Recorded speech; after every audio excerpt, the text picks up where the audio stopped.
Sean Avery hanging out with us right now. So wait, we're talking about pucks hitting our faces. Yeah. And oh my gosh, it feels like a baseball bat? You know, because the puck comes from a direction that you don't know.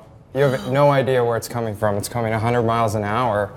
And sometimes, I mean, I've got hit here and here pretty bad. The top one, I remember I had to stick my tongue through my, basically to stop the bleeding, I had to put my tongue through my lip or my face, whatever. It's not pretty. Well, so why don't they just make the helmets bigger? Is that a stupid question? You can tell me, it's fine. But like, why don't they just extend it? Because we want everybody to see how pretty our faces are. Oh. Okay, so let's talk about your memoir because you let it all out.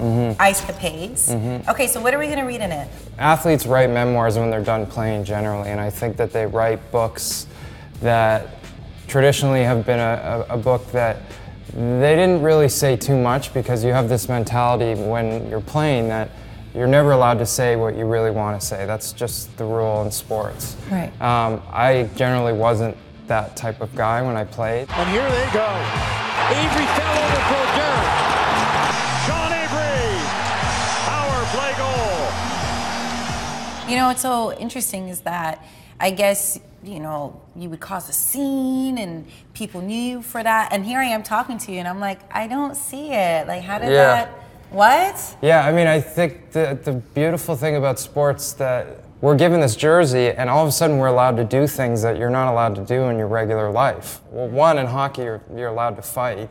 Yeah. You're allowed to fight your coworker if crazy. you want. Yeah. And then we hug each other and go have lunch after. It was the ultimate fantasy of like, I get to go to work and be as bad as I want to be. Right. Which it worked. Yeah. And you also open up about your personal life, girlfriends and that experience. Yeah. How did that, I guess, shape you? I always had this feeling like I want to have somebody in my life that's more successful and more interesting than me. Yeah. That was always something that I wasn't afraid of. So the girlfriend relationship stories are all in there. Obviously, it's a happy ending with my wife, Hilary, who I met 5 years ago. And she Congratulations, that's awesome. How did you know your wife was the one?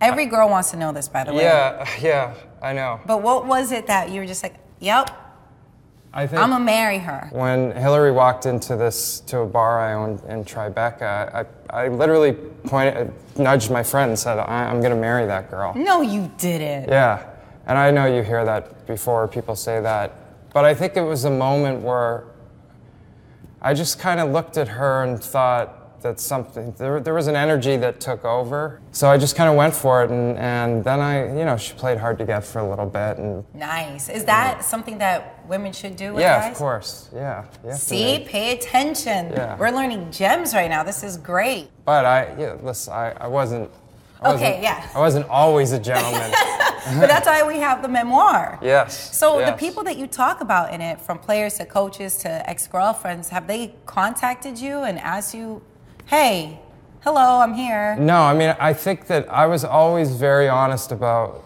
my feeling and what has happened in my life with relationships. Generally, coaches I didn't really like. Yeah. I don't think there was ever a big secret. Right. The same as an athlete interview, when they get interviewed after a game and they say the same thing. Yeah, it's great. We're going to do more. Yeah, right. I'm going to do more. Yeah, we're going to really get them tomorrow. and you know, that's not the reality of like sports. What did you make of the amount of attention that was paid to that as somebody who never shies away from attention?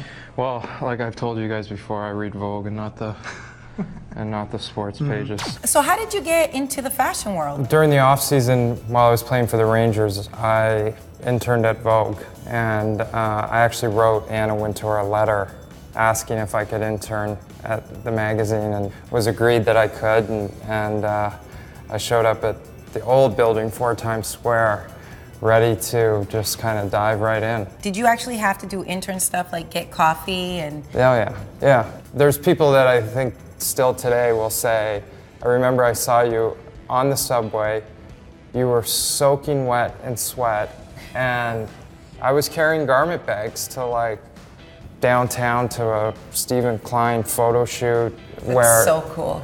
Then I would walk on set and somebody would recognize me and they didn't really understand why I was there. There was a lot of funny stories. This is so awesome. I cannot wait to read your memoir. It just sounds so juicy. Right.